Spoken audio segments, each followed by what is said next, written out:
बघा मित्रांनो, इथं गणित काय विचारलेलं आहे, 14, 28, 32, 18, 12, 28, 32, 40 प्रश्नार्थ चिन्ह. बघा मित्रांनो, परीक्षेमध्ये खूप वेळ आपल्याकडे कमी असतो.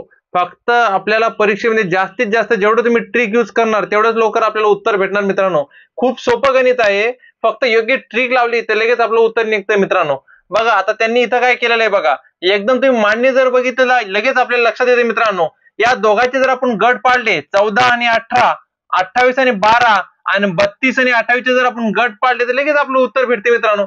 बघा 14 अधिक 28, 14 अधिक 28 जर आपण केलं, बरोबर, 14 अधिक 28 जर आपण केलं तर किती येणार, 32. बघा उत्तर भेटलं. हाय तसंच त्या पद्धतीने 28 अधिक 12 जर आपण केलं तर उत्तर किती येणार, 40.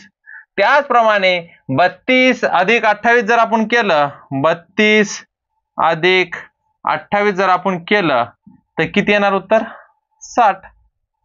बघा त्यांनी काय केलेलं या ठिकाणी बेरीज केलेली. हे बघा याचे दोन गट पडले, याचा एक गट, याचा एक गट, लगेच उत्तर आपलं निघलं. फक्त तुम्ही परीक्षेमध्ये जर ट्रिक यूज केली मित्रांनो तर लगेच आपल्याला उत्तर भेटतं. योग्य म्हणजे परीक्षेमध्ये ट्रिक यूज करणं खूप गरजेचं आहे मित्रांनो. जर हा व्हिडिओ तुम्हाला आवडला असेल चॅनलला नक्की तुम्ही सबस्क्राईब तर कराच, पण जास्तीत जास्त मित्रांपर्यंत चॅनल शेअर करा आणि नक्कीच व्हिडिओला लाईक करा. थँक्यू.